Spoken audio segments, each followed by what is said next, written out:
anybody coming into the room. We're about to get the show started. We're about to get the show started. Once again, we have run out of text message credits. So we gotta buy some more text message credits. It's expensive, but it's good to know y'all are getting the texts. Oh, I'm losing my voice. My chest feels on fire. I do not know why, but I gotta get more text message credits because people are waiting to get a text from me. It turns out when you pitch the text message system on the show instead of just the pre-show, lots of people sign up.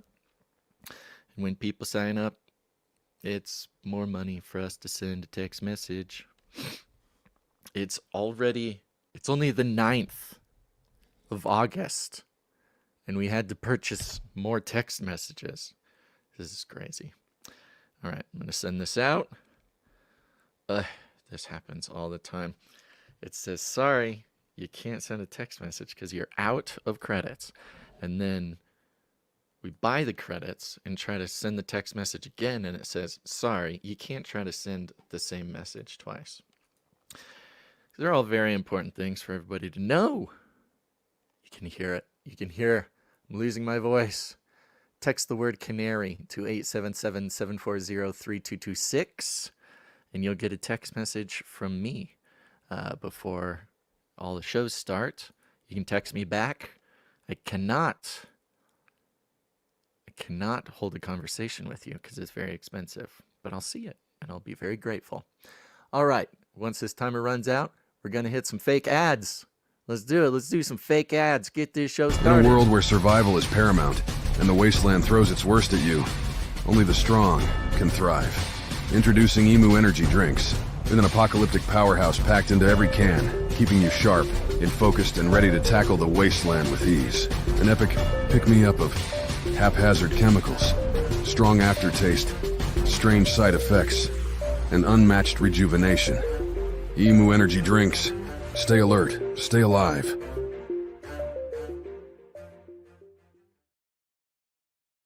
It's the bunker. Basil's Bunker End Time Supply Subscription Service. Plan starting at just $17.76 a month. No hidden fees. Cancel anytime. 33-day money-back guarantee. Call now for a chance to win an attachable six-finger. Perfect for plausible deniability and AI generations and for your secret Nephilim handshakes. Call now. 1-877-740-3226. Basil's Bunker is solely operated by the Razzle Dazzle Ranch. CCR, CCNT, and the Shimura Estate are not responsible for any claims or guarantees. Call now.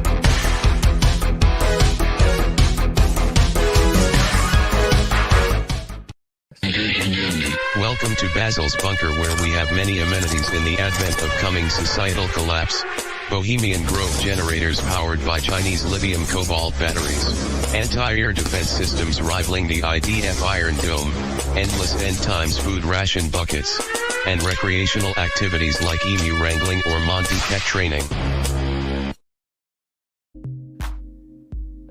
Razzle dazzle, everybody, it's me, your best buddy Basil, and you are listening / watching Basil's Bunker. Welcome, bunkaroos. You'll notice my voice is so weak, so small. We're fighting the good fight over here, folks. For some reason, yesterday and today, I am losing the strength that it takes to speak. But when that happens, don't speak, just feed the ducks. Just listen to the free, royalty-free stock music that comes with the streaming software. Just feed the ducks with your buddy Basil. All right, we are going to try our best today, folks. We're doing it. We're going to be making decisions together, bit by bit, as this show goes along. I literally cannot speak anymore with any more enthusiasm, with any more volume, with anything else. But we'll see. Everybody likes a podcaster who's losing his voice. Should I probably take the day off? Yes. But is this the time to take the day off? No. It's value for value, baby. We've got to keep it going. We got some great stuff for you today. I want to pitch here at the top, just so everybody knows, the text message alert system. A lot of you don't get notifications from Rumble or YouTube or wherever you're at. And if you want to get a direct line from us, we'll just send you a text message before every show. Text the word canary to 877-740-3226. Get on that list. Started pitching it during the shows lately. And my goodness, there's like hundreds of you who want to be on the list and just didn't know about it. Okay, so there you go. Text the word canary to 877-740-3226. I'm going to adjust my camera just a bit there for everybody. And the fun part is that you can actually text us back at that number. We can't carry on a conversation, but we see all of your messages. We're very grateful. Somebody just texted in response to the Basil's Bunker text. Awesome. Just what I needed. Somebody else says, greatest podcast in history. You're very kind. You're very sweet. Somebody else said, yay. Okay, we're getting started. See, there's real people out there. There's real people listening to the podcast. It's easy to forget that sometimes. But thank you, everybody, for your moral support. Okay, today, this is officially Basil's Bunker number 10. We've done it. We're 10 episodes in. And it's perfect that we're 10 episodes in. And I am losing my voice. I don't know what it means. I don't know what the purpose is. But it's fun. It's fun to do anyways. Yeah, we had some people. Okay. So we've got call-in people who are very interested in being on the show.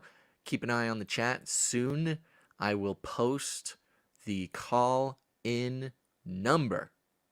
And you'll join the waiting room. You can watch the show from in the waiting room. And we'll take a couple of calls later on in the show. Let's see here. Today, just to give you an idea, this is what I'm hoping to cover. We'll see if time allows. Of course, we've got the Basil's Bunker Prepper Term of the Day. Can't miss that. I have been avoiding this story since the beginning of Basil's Bunker. But we're going to be talking about Costco. I know. A lot of people love Costco. Maybe I should just make this whole show about Costco. I don't know why I've been avoiding it. Well, I've been avoiding it because I don't want to participate in sort of, what do they call it? I don't know, advertising, the campaign. Now, what is it called? Natural advertising? No. I can't believe I forgot it. My brain is not very good either. My voice and my brain. So we're going to see what we can do. Just glad everybody's here. You know, I get it. I get it. It's the summer. We're coming towards the end of the summer. We got stuff going on. Denise says my brother is a manager at Costco. Well, maybe he's got the inside scoop. Maybe he can get us a deal. Come on, Costco. We're also going to be taking a look at a very interesting thing going on in Germany, where bunkers, historical bunkers, if you know what I mean, are sort of being renovated. And I don't know, it just kind of lets you know that bunkers are forever. Also, a topic about ballistic wampum.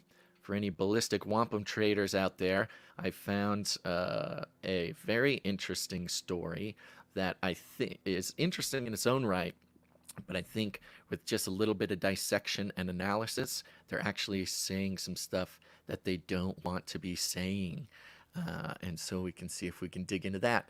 A big shout out to Cabin Man. Cabin Man on the Rumble signed up a few episodes ago to support us on the Rumble, which I totally forgot that that's something that one can do. So thank you very much, Cabin Man. And I'll just tell you right now, we have got your emails. Thank you very much. When we get some time to sit down, we would love to get in contact with you.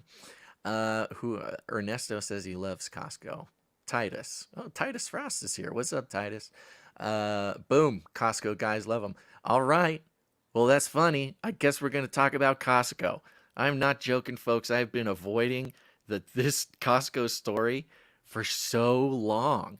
It just, and it pops up everywhere. You can't do research on prepper stuff and bunkers and all the stuff we like to talk about here. Impossible to, search out news stories, do research without running into this story. And it just keeps coming back for months. So we will definitely be covering that. Before we get too far, let's just jump right into prepper term of the day. It's the prepper term of the day. Here we go.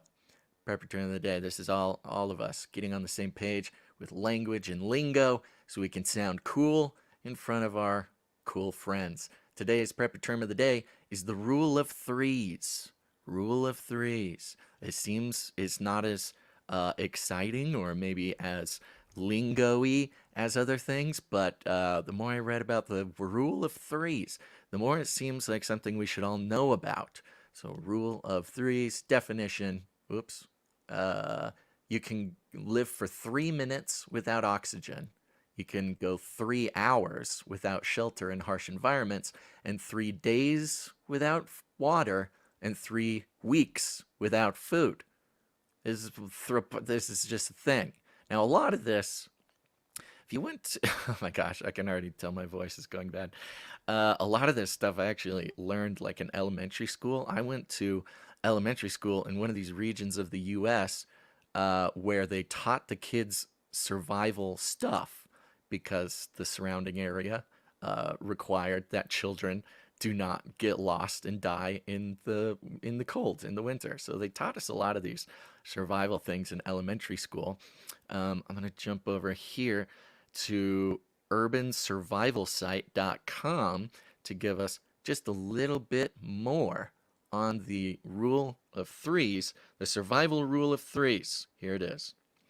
When you're preparing for or facing a survival situation, there is a rule that will help you prioritize. It's called the survival rule of threes. It means you can live 3 minutes without air, 3 hours without shelter, and it means in harsh environments, you need shelter within 3 hours, 3 days without water, 3 weeks without food, and the last one here seemed maybe more important. 3 months without hope. Ooh, 3 months without hope. Imagine you're stranded in the 3 months without hope. You know what?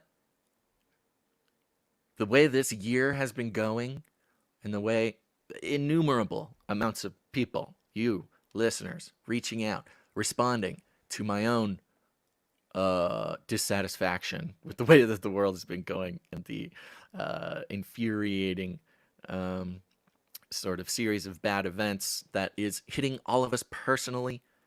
If you need a review, we all know there's a big, giant spiritual warfare going on. Spiritual warfare is at an all-time high, but don't get too distracted with the big, broad, worldwide spiritual war without recognizing that a war is made up of battles, and spiritual battles happening on the individual level in each of our lives are what constitutes the broader spiritual war.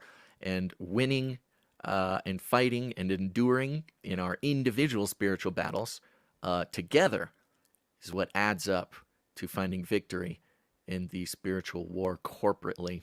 There's just a short summary of my many months of randomly going off about this. But 3 months without hope. I'll tell you what, there's about 3 months earlier this year that I didn't have any hope, and it certainly did not feel like survival was an option. And I know there's many people out there who had similar experiences, or perhaps you're having these similar experiences right now. One of my most satisfying things that I've sort of, gone off about in recent months is this exact thing, and hearing back from multiple dozens of you about your version of this, your spiritual battle, has been incredibly encouraging to me. And I always try to put as much encouragement into those who reach out. So if that's you, feel free to reach out. But yes, 3 months without hope. That's a big one. Imagine you're stranded in the wilderness. It could be days or even weeks before you get home. If your stomach is growling, you might go ahead and start collecting berries or setting animal traps. Yes, that's what I'll start doing when my stomach starts growling, start setting animal traps. But what if the temperature drops and it starts rising? If the temperature, you get it. They go on and on and on about this rule of threes. So remember that, folks. Work it into your secret codes. Work it, lay this upon your mind and your heart. 3 minutes without air, 3 hours without shelter, 3 days without water, 3 weeks without food, and 3 months without hope. Dum dum dum. Ooh, that was tough. Guys, I'm really gonna try my best here, but I can already feel things getting a little squirrely. All right, let's jump over to Costco. What's going on in Costco? Everybody wants to know what's going on in Costco. Here it is. This is coming from the Washington Post, being mirrored by MSN. Costco's emergency food kit makes us dread the apocalypse even more. And you can see here on this version that I grabbed, it was posted 8 hours ago. Folks, I've been seeing this article. I don't know if it's the same exact one, but the same topic for, well, I'll say at least 3 months, ever since I started this show. Since the day one I started this show, I've been dodging and weaving around this story, popping up everywhere. And a lot of us already know this, but I think the media analysis of this is very interesting. This is not just an advertisement. Hey, Costco has emergency food available. The headline is Costco's emergency food kit makes us dread the apocalypse even more. Oh no. In Breakfast at Tiffany's, Holly Golightly finds solace for her anxious moods at the titular swanky jewelry store. Quote, "It calms me right down right away," she says. Quote, "Nothing very bad could happen to you there.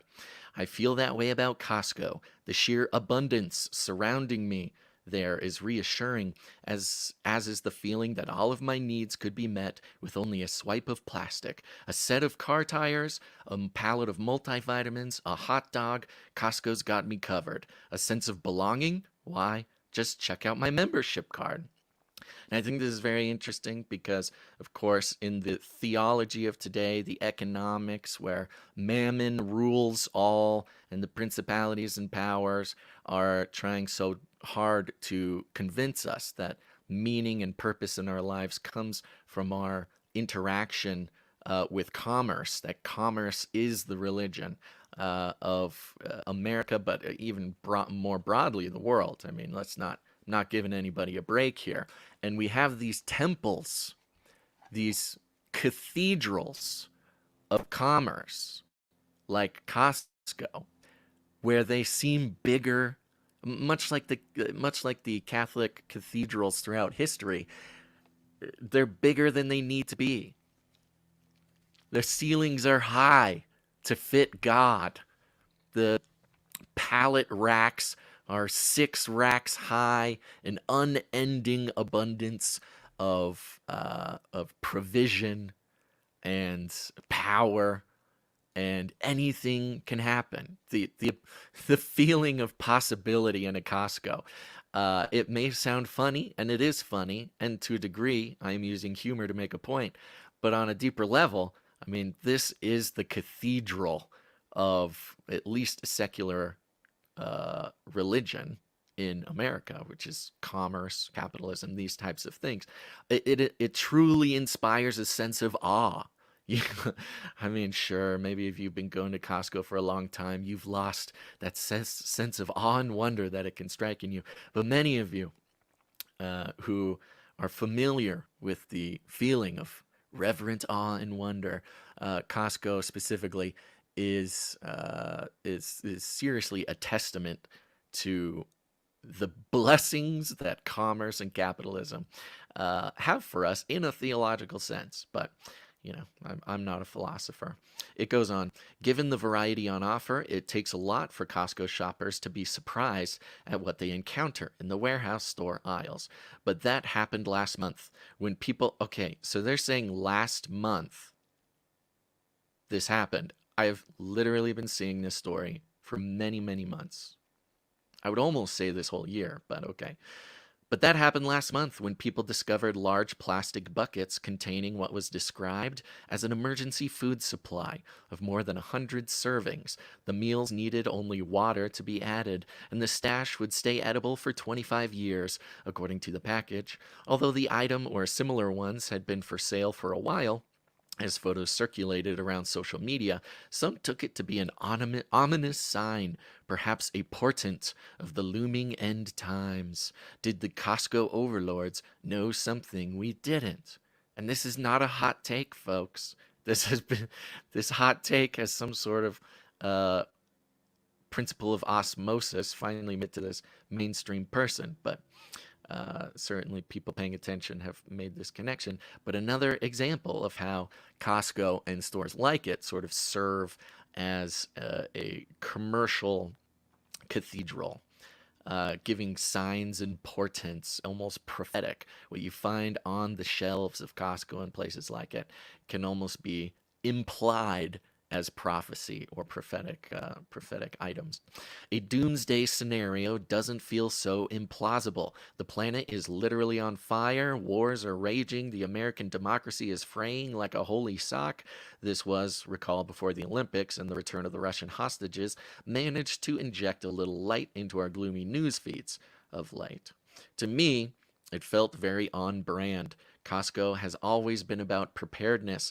After all, you can buy that massive Halloween skeleton yard decoration in July, a purchase that will offer you months of the kind of peace of mind that can only come from knowing that your holiday novelty bases are covered. This is humorous, but it's not untrue. It's very funny.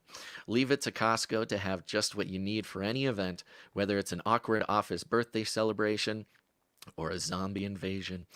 And I was curious about this apocalypse meal plan. We might not know how the world is going to end, but we can at least know what the final days might taste like.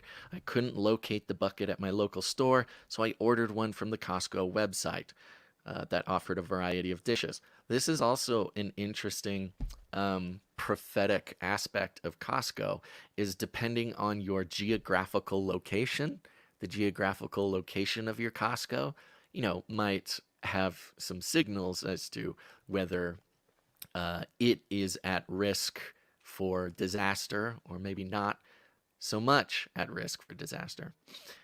First, and then this person goes into a full product description, which I'm not going to give you the whole thing, but I'll give you a couple pieces of it. First off, the product description from the ReadyWise brand was clearly meant to sound reassuring, but it had the opposite effect on me. It promised, quote, readiness in the face of uncertainty, and offered this balm, quote, it's not just about survival, it's about maintaining a sense of normalcy, comfort, and even enjoyment during challenging times. Such euphemisms only stoked my imagination about the events that would have unfolded to necessitate digging into what looks like a vat of construction spackle in search of sustenance. When my bucket arrived, I shared it with colleagues in a taste test that no one seemed particularly enthusiastic about. Nevertheless, I cranked up the Apocalypse Now soundtrack and we dug in. Come on, Apocalypse Now. That's a war movie. It's not an apocalypse movie, but okay. And then it goes in here. It says, one overarching observation, folks, the end times will be soupy. All the dishes, from hot breakfast cereals to entrees, seem to have the same sludgy consistency. Well, I'll tell you what, as somebody who has partaken in my own fair amount of MREs, meals ready to eat, and emergency food like this, it's a real art to figuring out exactly how much hot water to add. Sure, you could read the instructions, follow the instructions, but that you learn to discover a sensitivity, a chef's kiss. You don't want a teaspoon too much water. You certainly don't want a teaspoon not enough water. So this person, obviously a newbie, was overwatering their freeze-dried things. And it goes in, again, making comments about the chicken soup, making comments about the breakfasts, making comments about all the individual things. at the end of the thing here, she ends with a couple paragraphs. It goes like this: and then there were the meals that made the prospect of bunker life even scarier than it already seemed. A quote creamy pasta with vegetables featured unappealing white blobs and no flavor. The tomato basil soup was watery, again too much water. Cheesy macaroni seemed promising. Again, it's not a far cry from regular box stuff, but it too was a miss. Quote, tastes like moistened dust, one colleague lamented, and the teriyaki rice with cloying sweetness and an anxious off soy note was universally despised. Looks like rice suspended in brown jello, according to one. And this is why I brought this particular article about it, because the rest of them, for months, have obviously been some part of a advertising campaign, a native ad, news or advertisements meant to look like news. But this one certainly was not very kind to the Costco bucket. But again, I think it's interesting, and maybe I need to change the way I'm dealing with this. Maybe I need to change my mindset. But there's something sort of especially, what's the word? Something especially, I don't know. I want to, not mocking, petulant maybe? Something especially petulant or ungrateful about in a time of non-emergency, which arguably we are in the process of society crumbling, but doing a full-scale taste test, taking the time to lambast the quality of an emergency food kit is a particularly it's a particular kind of luxury to be able to complain about the emergency food kit and try to convince people not to purchase the food kit. I think there's a hint of mockery of the very idea of the end of the world here. Trying to encourage people not to go ahead and get this emergency food kit. That being said, I'm sure if I was much deeper into a career of professionally, professionally trying or presenting products, I'm sure I would need to find something to say about it as well. That it ends like this: the experience made me consider alternative survival plan that some jokesters have suggested on social media. When things get really dicey, just hole up inside a Costco. Yeah, that's a good way to pick a fight. After all, there's a massive stash of food, drink, and clothing there, plus solid cement walls to keep the bad guys out. And as one noted, it offers a reassuring security feature, certain to keep the zombies at bay. No one without membership can get in. Oh, that's very funny. Very good. Boy, oh boy, if you're going to try to take a Costco in the post-apocalypse, you better be extremely proficient using your ballistic wampum, because that will be certainly the number one place that the rest of the world is trying to go. I'm very curious if somebody in the chat has gotten this emergency food kit. I would love to know about it. Maybe a call-in person if you've had the Costco emergency food. Let me know. I don't know if I want to hear if it's too soupy or not. If somebody tells me it's too soupy, hey, that's on the cook. That's on the chef. I'm going to give that to you. Okay. Holy smokes. I am going to, let's do this. Okay, I'm going to give away, if you get the email, if you're on the newsletter, go to canarycry.party. There's a newsletter button there. Click on that, sign up. Inside the newsletter, there was a button to get in the waiting room for the call-ins. So you can go check your email inbox there. I will now be copying the invite link for anybody who wants to come hang out in the waiting room. I'll put it here. I'm not going to take a caller at this exact moment, but y'all can start jumping into the waiting room if that's something you want to do. If you have something on your mind, if you have questions, you got something to talk about, you let me know. Let's get into it, baby. In the meantime, let's do this. Let's check this thing going on in Germany here. Boop. Boop. Here we go. This is coming from New York Post, being mirrored by Microsoft Start here. The headline is Germany transforms former Nazi bunker into hip luxury hotel hub, complete with restaurants, terrace. Ooh. If you can't tear it down, renovate it. A massive former Nazi bunker in Germany that was deemed too complex to demolish has been transformed into a luxury hotel hub filled with restaurants, a concert hall, and a rooftop terrace. I think there's an interesting sort of contemplation to have here, especially those of us interested in bunkers and building a bunker, or digging a bunker, or doing these types of things. Of course, the idea is that the bunker should be forever, or at least strong enough to last us the rest of our lives. But going back to the idea of sort of cathedrals of commerce, what we're finding here, now they do keep calling it a bunker, but as you'll see, it's not what you think. But they have these historical buildings.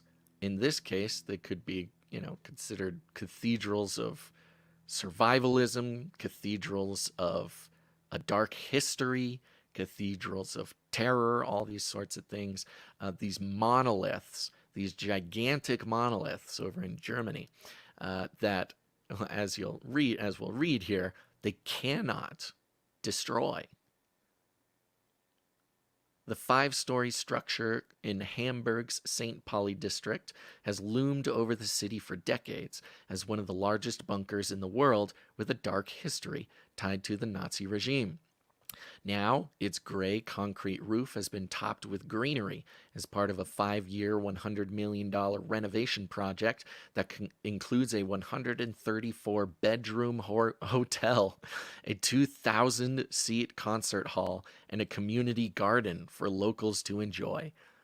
Look at that, a community garden in an old Nazi bunker. Quote, the idea of raising the height of the building with greenery was to add something peaceful and positive to this massive block left over from Nazi dictatorship.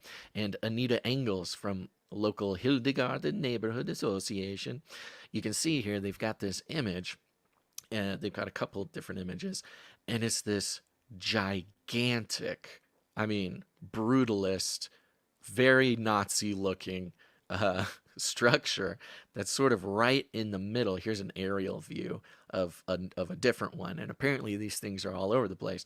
And they'll give some of the stats here, and it's kind of mind-blowing.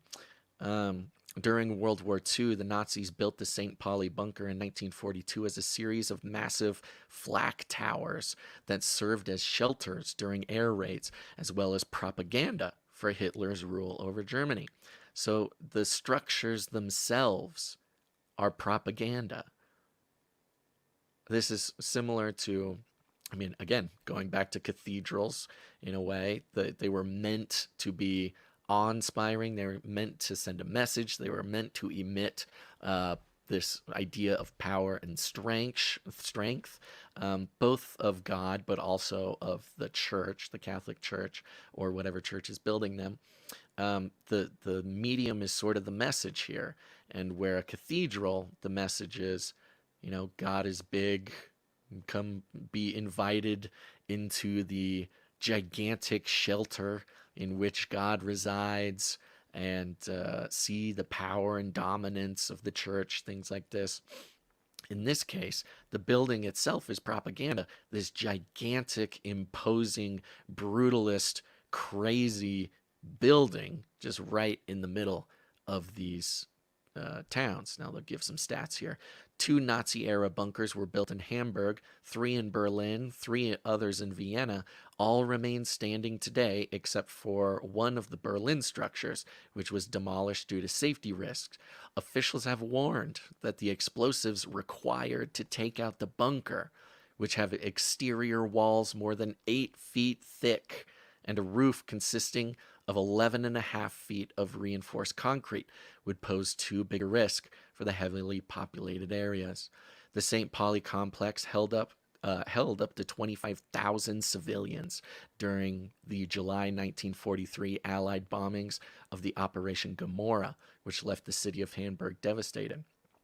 25,000 people. So this is like the size of a football stadium, except for it's bomb proof. 8-foot thick walls, 11.5-foot thick ceilings. And it goes into the history of the building. That's taken several different, taken several different forms, several different types of businesses and uses over the 70 years since it was built. By 2019, the city of Hamburg and private investors launched a renovation project to fully transform the bunker as part of a new denazification process. This word, denazification, it really shows up in all sorts of different contexts. But there you go. If they can't destroy it, they are denazifying it. And what they ended up doing was, let's see here. Let me scroll down just a little bit. Well, they made a museum out of the bottom floor. As renovations were underway, the Hildegarden Neighborhood Association collected testimonies from people who lived at the bunker during the war. The group also tracked down records of those who were forced to build it within the span of just 300 days, with their stories now available. Oops, I think I skipped the part about what they've actually done with it. Come on, where did it go? Give me back there. After the war, Bunker St. Pauli was used to house homeless in Hamburg before being transformed into office space for a TV broadcasting center and advertising companies in the 1950s. Oh, isn't that perfect? A building that was meant as propaganda itself to send a message to the people of Germany became a office building for advertising companies, these sort of economic propaganda, keeping everybody locked into a sort of beast system idea, keeping everybody subservient to the broadcast sort of gods of the time. The lower floors eventually became venues for musicians and nightlife scene, while other sections housed a radio station and even a climbing gym. Whee! Let's see here. They made it hotels. They made it venues. They put, let's see here. Where is it? Restaurants in it. It's become basically a shopping center. And a tourist attraction. And all these sorts of things. So again, you see the building. Once again, I keep harping on it, but it just is sort of a thread between a couple of these stories. This building that was basically meant to become a cathedral of power to propagandize everyone and everything around it in sort of a dark fascist way, has become different kinds of sort of fascism, civilizational fascism, advertising, broadcast, and now it's basically a strip mall. It's like a little city center where you can go eat, be entertained, spend your money, spend the night, go to the museum, do the whole thing. And all because it cannot be destroyed. I think that's very interesting. Let's see. Let me check chat real quick. Oh, Gabby's talking about raising quail. Somebody offered me quail to take care of long time ago. I did not take them up on that offer, but I do kind of like the idea of quail. Back when I first got the emus, I was kind of obsessed with this idea of just having birds, just all birds, be the weirdo out off the grid who specializes in exotic birds. Don't get any mammals, no goats, no nothing, all birds. Build like an aviary. That's right? Yeah, aviary. And let the birds loose, become the strange off-grid bird man. Oh gosh, it keeps going. The voice, it just gets weaker and weaker. All right, let me see here. Let me remove this. I would be interested in going to that thing, the bunker. I wonder if there's a tour. We could put together a world tour of bunkers throughout history. Bunkers, go start a study, get a PhD, do a, what's it called when smart people thesis, do their thesis on bunkers and the many different messages that they can communicate. Okay, I want to give a shout out to executive producer Sir Alex Protocol, V2 Night of the Breen Protocol, for executive producing this show for $100 and 33 cents. Really appreciate that. I want to give a shout out to Andrea F, who went over to canarycry.support, signed up to support Basil's Bunker for $7.77 a month. That's very helpful. Thank you very much, Andrea. And I need to give, was there somebody else? I'll need to look. But I do want to give a quick announcement to specifically the Rumble viewers. Rumble viewers, the scam emails are going out again. You might get an email from Rumble saying like, "Hey, you commented on this video. Come click on our link," or something. Don't do it. Rumble doesn't do that. There's even a scam Rumble account called Canary Cry News Talks, who is messaging people, trying to get you to click links, trying to get you to buy cryptocurrency, stuff like that. Do not click any of those things. Stay very far away. We are seeing what we can do, but of course, we're just the little guys. Nobody listens to us little guys. I want to give a big old shout out to Marita R, producer Marita R, coming in for $26.25 for today's episode. Says, blessings for Basil's Bunker during a month of personal, vivid dreams and sadly, teeth problems of my own. Oh my gosh, I'm so sorry to hear that, Marita. Dude, my dream last night was absolutely bonkers. And unfortunately, I was woken up from this dream by being fatally jumped on by a cat. Woken up straight from deep dreaming. Cat jumped on me in a place that was very shocking. Woke me straight up and immediately lost all conscious idea of what the dream was. But I remember I was just living a whole nother life in there. I wish I could remember it. Yeah, Sir Darren Knight of the Hungry Panda is making a point. It says, crazy they can send us emails, but Google filters out legitimate CCNT emails. Yes, this is a thing. Google loves filtering our emails, putting it in spam folder. Only about 20% of people who signed up get any individual email into their inbox. You can change that. We can fight the algos if y'all seek out those emails and open them, star them, even respond to them. You gotta let Gmail know that those are wanted and not spam. So opening those, clicking on things, it's all very helpful. We got a little miracle report here from Laura. It says, I had a miracle happen. My fistula started closing on its own 4 days before surgery. My doctor wanted to operate, but I said, let's wait 2 more weeks. We waited 2 more months, and it is gone now. That's incredible. I'm not going to lie, I don't really know what a fistula is, but it sounds like something I want closed and not something I want open. Hopefully this is not going to be too disturbing of a Google search. Abnormal connection between 2 epithelialized surfaces, often organs. Yes, okay.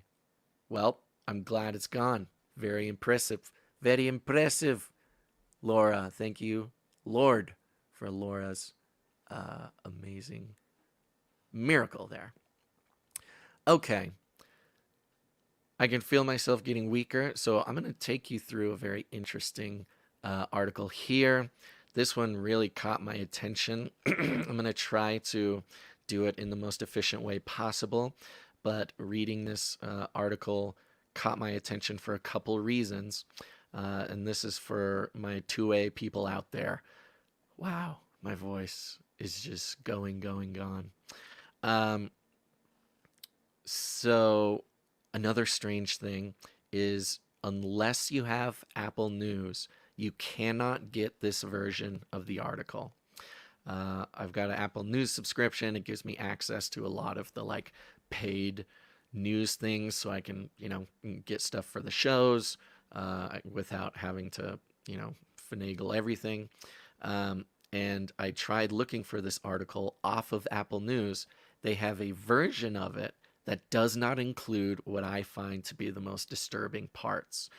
So I had to do some screenshots, had to do some things to bring this version of the article. But this is the article that is being sent to paying customers of this platform, Apple News, or more specifically, Popular Mechanics. Whereas the free version or the archived version does not include the things that I found the most important. Let me share this tab. Here we go. Army machine. Oh, gosh. See if I can even make it through this. The Army's machine gun is no match for Russia's and China's cheap body armor, so it's making a new one.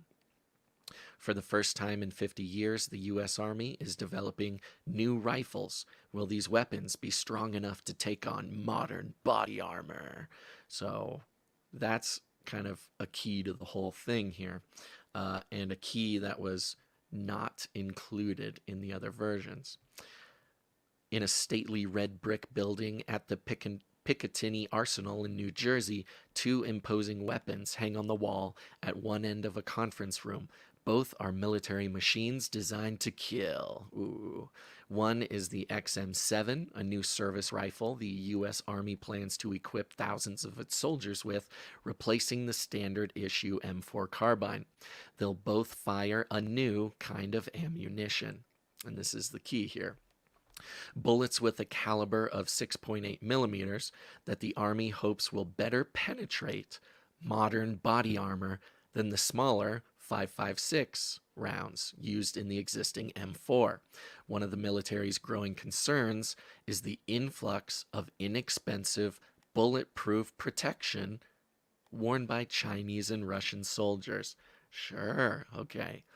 Well, interesting how China and Russia seem to be a secondary concern, but inexpensive bulletproof protection seems to be the main concern. Now, a couple of things just to note here. 5.56 is one of the most prolific, abundant rounds on Earth of ballistic wampum. And most of the time is synonymous with another ballistic wampum called 223. 223 and 5.56 in 99% of cases are totally interchangeable. You'll notice they only mention 5.56 here, but when you see 5.56, you can also apply that to 223. And 223 is most widely known, in the US at least, for being the ballistic wampum readily available and used for AR-15 platforms, the most abundant rifle ammunition, the most abundant platform in America. Of course, there's a lot of love for these rounds and these platforms here in the US. There is not a lot of love for them from the politicians. Of course, AR being widely misunderstood by anybody in the media, but sort of blaming all evils on the rifle. So keep that in mind when they say they want to stop making 5.56. They want to perhaps stop making 223. And one of the reasons why these two rounds are so popular is because they have been the favorite for nation states for a very long time. That's why they're so abundant. Now, talking about inexpensive bulletproof protection. That armor, which can even be purchased online for around $300, is forcing the Army to recalibrate its weapons. So they're not even talking about China or Russia. They're talking about how bulletproof armor is available online for around $300. Huh, so it's not just about our geopolitical enemies, but the fact anyone, and, and even a lot of people in the US, are participating in the cheap body armor that is available for $300. The last time the Army developed a new service rifle was in the 1960s when it went from the M14 to the M16. Quote, I think it's a historic time period for the Army, says Colonel Jason Bohannon, who leads the Army's Next Generation Squad Weapons Program, which was created in 2017 specifically to replace the M4 carbine. To understand why the Army is making this decisive change and planning to give some 100,000 soldiers a new rifle that the 101st Airborne Division at Fort Campbell, Kentucky is currently testing, we should start by considering the ammunition used by the Army's current M4 weapon and the M16 before that, beginning in the 1960s. Now they do a big old breakdown about 5.56. What's good about it? What's bad about it?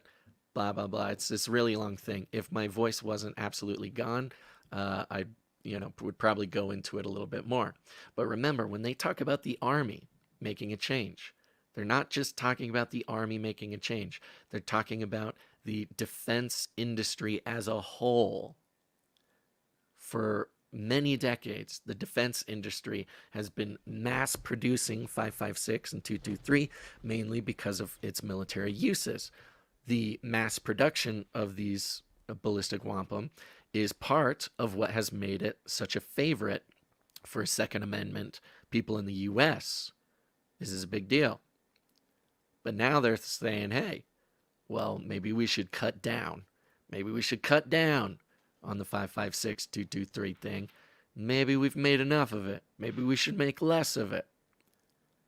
And of course, as the defense industry does, make these decisions through the military protocols? No, policies. I'm going to skip a little bit down here because, again, remember, the cheap body armor. There's cheap body armor. We got to change this round because the cheap body armor is stopping the rounds. They talk about how in the war on terror, 5.56 was found to not be, necessarily useful in every situation. Because why? Because people were buying body armor, level 2, 3, 4 body armor online for very cheap. Now, $300 is a little bit cheaper than I think is realistic, but that is what they keep saying here.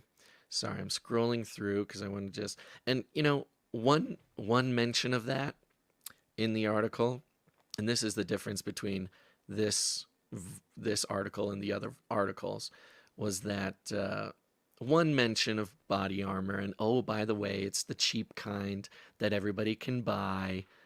That's one thing. You could make the point in an article for intellectual or academic reasons, but it kind of tends to keep coming up. It says in recent years, part of the concerns about the 5.56 bullet have swirled around what happens when a bullet of that caliber hits a person on the battlefield wearing body armor.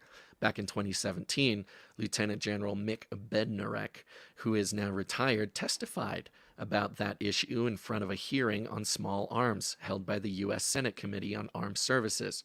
He noted that the U.S. was facing adversaries on battlefields who, quote, are approaching with level 2 and level 3 body armor that precludes our lethality that we once dominated that infantry battlefield with, regardless of range. Okay, well, suddenly this body armor is readily available. Bednark added that because of this new level of protection, our capability to eliminate that threat at medium or long range is almost gone. So we must have small arms system that can stop and penetrate that increased enemy protection. Now, for anybody who's an enthusiast of the Second Amendment or ballistic wampum, I mean, you're getting ads all the time for body armor. It's kind of I mean, talk about uh, your right to sort of defend yourself. They make T-shirts and sweatshirts that are bulletproof. This is just kind of a whole industry that's available now. Um, but unfortunately, the military is saying, well, because of all this body armor, we need to beef up our need to beef up our rounds, getting a much bigger round that can pierce the body armor. Um, let's see here again. Just over a week later, sorry, I'm looking for this other quote. There was another quote here specifically about how cheap and readily available it is. And again, it's not they're hammering the point home, not just that Russia and China are wearing this body armor, but that this body armor is available online for sale. If it was just about beating China and Russia, okay, great. But why so worried? Why mention so many times that the body armor is readily available to civilians and we need to be more lethal? It's just a little bit of a strange thing for them to focus on. The 5.56 round, we recognize that there's a type of body armor out there that it doesn't penetrate. We also have that body armor ourselves, and adversarial states are actually selling that stuff on the internet for about $250.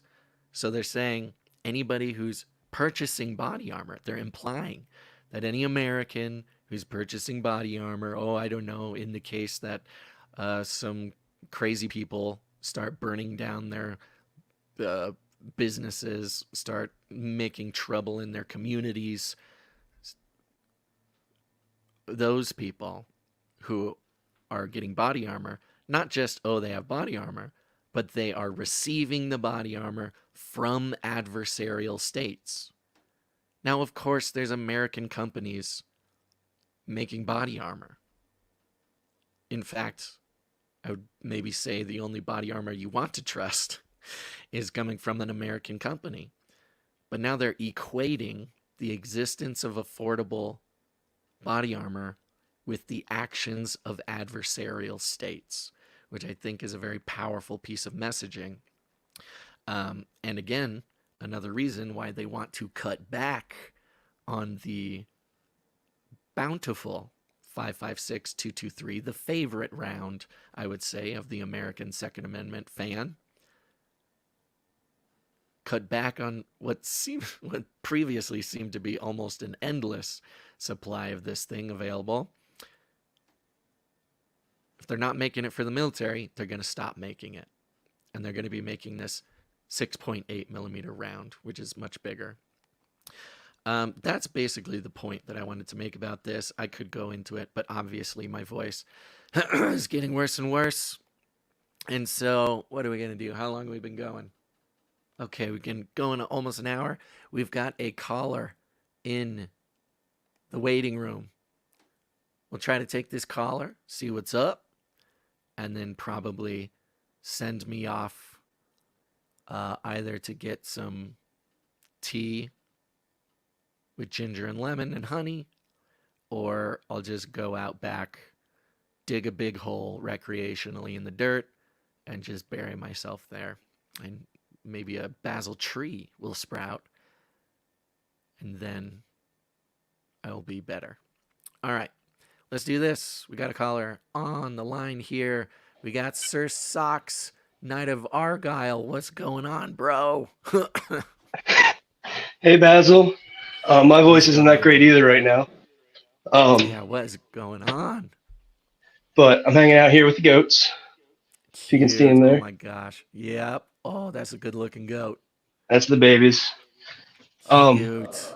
I don't know if you recognize the name, but I am the patron with the summer camp. Yes. Oh, of course. I know. Sir Socks, Knight of Argyle. Yes, you've been one of our biggest rays of hope. Wow. For possibly putting on some sort of like Canary Cry summer camp or event or something. Right. Today's the last day of camp. They're Oh no. coming out of the parking lot, leaving now for this week. Uh, Oh no. But Are you changing their lives so out there? hopefully that's the goal. Geez, But how many animals do you guys have over there? uh, we have, let's see, 8. So we have 12 goats at the moment, 2 chickens, a duck, a turkey, and a deer. A deer. Oh my A gosh. deer. This is You guys Lavender. you, yeah, you got like a She came. petting She zoo came with out the there. property. Yeah. He's native. Well, that's great, man. What's on your mind? Uh, I don't know. Just wanted Yeah. to call in, check to see what you wanted to talk about. Yeah. I missed a little bit when I was driving there, trying to Oh, check into the back room. I yeah, caught the no. end of the 223 and 556 talk, Oh, yeah, yeah, no but worries. Yeah, I think it's actually good you called in because there's for those who are in the AOD4 focus group, there's some talk. There's a big chat about putting on some sort of event. Live events has been something we've been talking about doing forever. And you reached out quite a bit ago when we were talking about it, I think last year, and told us about this sweet place you have over there that we could put together some sort right. of you know, some Canary Cry event with the right vibes, man. That's what I was hoping for. We have the grounds for it. I'm not much of an organizer, but I Yeah. like to be able to be a little bit behind the scenes, helping out. I'll run cables wherever they need to be ran, that kind of thing. Do I'll you wanna do you wanna maybe describe the location a little bit? Because we might have some people out there who have, the experience or the desire to maybe jump in and help make something happen. For sure. people for I people who gotta don't. run to a charger here real quick. My phone's gonna Oh die. yeah, no worries there. Oh, um, that's yeah, classic. we're pretty close, within like 20 minutes of Gettysburg, Pennsylvania. Um, we are on 35 or so acres. We have 14 cabins and a bunkhouse. The bunkhouse sleeps about, I think, 80 couple. Sweet. Um, so altogether we can sleep somewhere around 300 if you're doing bunk beds. So about half of that comfortably for adults. Woo! That's a Um, lot of people. yeah, that's it's a lot of kids for sure. When it's all It's full, I see it's that so running around. green. It's so green out Yeah, there. it's very green. It was supposed to be raining most of the day. We didn't catch that. The Yeah. hurricane stuff coming up the coast. Oh Somehow, yeah. it rained a little bit. There was a couple branches down, but nothing too crazy. I was expecting trees. They were worried about tornadoes and stuff. Oh, that's crazy. So do you have on the grounds there, do you have places that we could do like live podcasts and like in maybe some workshops and stuff like that? Yeah, there's a 500 or so seat tabernacle that's on the grounds here. Sweet. It's where everybody has like their evening services and everything for the camps and whatnot. We have revivals a couple times a year. I remember coming to as a kid. Um, then we have the like dining hall, which can obviously just be used as a, like, it's a full size basketball court technically in there too. Sweet. It's on the floor. Yeah. Well, at least it's not probably full size, but it's a basketball court. Yeah. And I know they do volleyball in there too. But That's sweet, so it's man. it's that size of room. Then that You we know, have a game room with a meeting room below it also. oh, That's like perfect. Yeah. foosball and ping pong and stuff like that. Over the past 10 or 12 years, Gons and I have done a bunch of, not a whole lot recently, but done a bunch of conferences. Gons was putting on conferences. We were going to conferences all over the place. Right. And thing, one thing I loved about your setup over there is it's like a totally different vibe. It's not like the conference hall vibe. It's Right. much more sort of communal. much more outdoors, stuff like that, which I think is like that could be a total shift in like the I don't know, live event conference type of space. I think it's sweet. Yeah, and I mean, there's still light pollution around, but it's pretty out there. It's not like anywhere near a city. I mean, Yeah, there's two Walmarts in town, but it's like a listed as a set town of like 60,000 nearby. we got to So find some people in the area to do like first aid classes and stuff like that. that'd be cool, Should really build some skills, baby. That's what we're here for. right? Yeah, Yeah. I didn't think about it from the more of a prepping standpoint. I was just thinking like the podcast and everything else like that. totally. I That's a mean, we could good do thought. church service there, for over a weekend, like do a whole thing. I think it'd be sick, man. I really appreciate you reaching out with all that.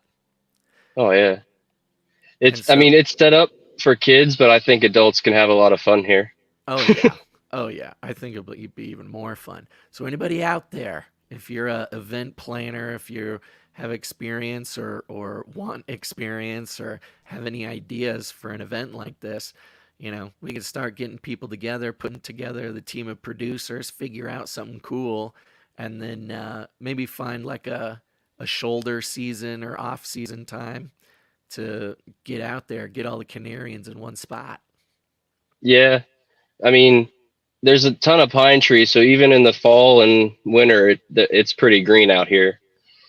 But Yeah. summer's definitely when we'd be able to use the pool and the slip and slide Oh and yeah. more of the outdoor stuff. But Gotta have a Canary Cry slip and slide. That is essential. That's great. it'd be Well, man, fun. I appreciate you calling in, man. I'm really happy to hear from you again. We should open up our conversation, and I'm trusting God is going to bring somebody who really knows what they can do to help us out on our side. Um, I'm going to need to go rest my voice here. It's obviously just getting worse and worse.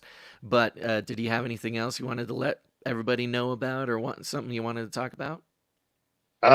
That's probably it. I was just trying to think of other amenities we have, but everything's pretty much covered in all of that, other than like the softball fields and the volleyball courts we have and stuff like that. Yeah, But it's d- it's a fun place. it's got Just everything, man. yeah, It'd be everything's it'd be all fun here. if we had some people who are like ready to help make something happen to kind of do the planning and get the ideas like live from producers on air, like instead of planning something in secret and then just putting it out there for people to join. It'd be sick to like make it a real community project, putting the thing on. Right. Even if it's all Basil's bunker based, we could do something here. Oh, Have for a sure. prepper prepper gathering. I mean, that's just the place for that. Dude, it's Tucked back in the perfect. woods. Yeah, that's perfect. Well, I'm trusting that the Lord's going to start working on some people's hearts. We got to make that happen, baby. There you go. All I'm right, game. man. I'm gonna go see if I can uh, intercede and ask God to give me my voice back before Monday's show. But I really appreciate you calling in, buddy. All right, thank you. I'll get back to these goats. All right. Those are See ya. cute goats. Cute goats. Oh my gosh, guys. Oh my gosh. We got some of the coolest listeners, man. All right, everybody. I think that's about all I got in me. I'm trying so hard. I'm pushing through, but it just keeps getting worse. So, as part of my preparation for the end of the world, I need to keep my voice because who's going to be broadcasting that pirate radio station when the world is collapsing, society's collapsing? Head on out to Costco. Let me know how that is. Whew. Okay. Okay. Goodness gracious. I think that's it. How do I even end this show? I don't even remember. I'll play I'll play a little bit of ducks here. Just a reminder. Oh my gosh, I can't even give you reminders. Modern Day Bible Study. I see you in the waiting room. I'm so glad you're here. But I do. Let's get you on the next one. I can't do any more talking. Really appreciate you coming on here. Here's the ducks. Go feed some ducks, folks. It's very important. It's good for your health. It's good for your spirit. Take a little walk. Hope that the through line in a couple of these stories made a little bit of sense, and that the Lord is using it to speak to somebody out there. That's the best I can hope. As I can get on, I can say as much as I can say. But the rest is up to God, and it's up to you guys. So once again, thank you to our financial producers who came in, started the ball rolling on keeping this show going. And remember, you too can join in on the Value for Value model. And go to canarycry.support. You'll see a button for Basil's Bunker. Join the text message alert system. Text the word canary to 877-740-3226. Yeah, Ernesto says, practicing to be the voice of Batman. It is getting a little bit Batman-y, isn't it? Oh boy. All right, everybody. Have a wonderful week. Prepare yourself, because it's just gonna get crazier.